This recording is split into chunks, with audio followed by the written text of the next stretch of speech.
Hello, everybody. Another day, another story. Okay, so this one is totally different. This story, I had no premonitions. This is a ghost story, a true ghost story, a true story. Years ago, even before I had children, I was cleaning houses and I was being a caretaker for this very wealthy family, very prominent family's children, and did light housekeeping.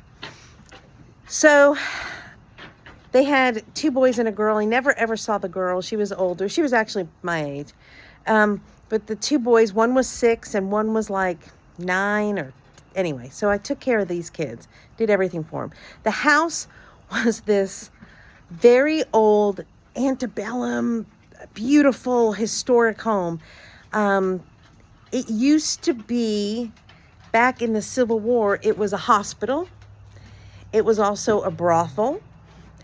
And the folks that owned it were very prominent, like I said. Everybody in town knew them.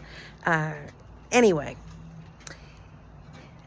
crazy things would happen. When I first started the job, the woman that owned the house, she took me on a tour of the house and she told me all these crazy stories. And I think she alluded to the fact that she was a self-proclaimed witch. Either here nor there. But she told me when she was renovating the house and fixing the house up, and she was purchasing furniture from England, and all these crazy things were happening, that when the furniture even arrived, she realized that was actually original furniture to the house. Stupid, crazy stuff. When she'd tell the builders, hey, knock down that wall, there'll be a bookshelf there, and there would be. Anyway, it was a huge house. It was like 3 stories with an attic, and it was beautiful. It was beautiful. It had a billiard room. It had a coach room where the coachman slept and stayed, and it was just beautiful. But she told me there were some wacky things happened in the house. Well, the youngest child, one day I get a call and she goes, don't be alarmed when you come to the house and you see mine and my husband's bed is in ashes on the floor. Just sweep those ashes up. We're having a new bed come.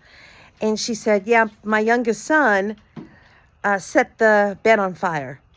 Like, just set the bed on fire in the middle of the night and burn the bed. They saved the house. So just crazy stuff like that would happen. Sometimes I'd be in the dressing room and I think I'd see like a picture fly across the wall. Just, like I said, stupid things. One time I felt like I was pushed down the stairs. And when that happened, I went into the billiard room. Now, the billiard room, this house, you have to understand, was, I can't tell you how beautiful it was and how authentic it was and how it looked like you stepped back in time. But I went into the billiard room and I was standing in the doorway. And the door frame itself was like 12 foot high. And then the ceilings were like 18 foot high or something. And I was standing in the doorway and I had just felt like I got pushed down the stairs. And the person working with me was shooting pool with the middle child, the older boy.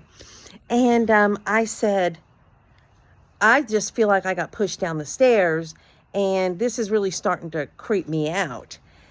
And I invoked the name of Jesus.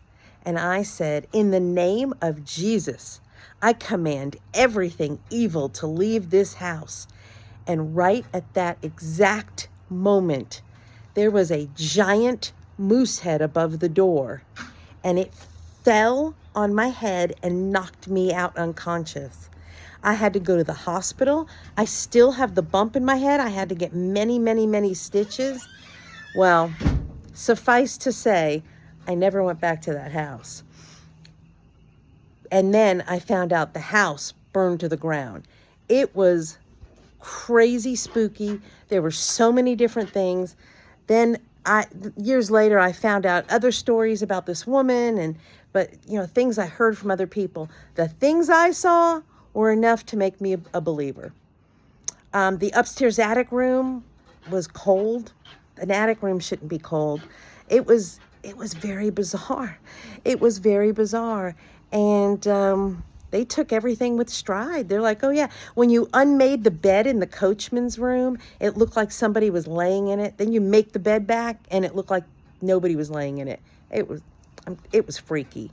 But yes, The day I invoked the name of Jesus Christ, that moose head fell directly on me as I stood in that doorway. And yeah, I never went back. So that's a true story. Hey, if you like my stories, hit the like, follow me. Life is mysterious, and I'm going to tell you all the stories of my life. I'm going to tell you everything that's happened to me and some other people and things like that.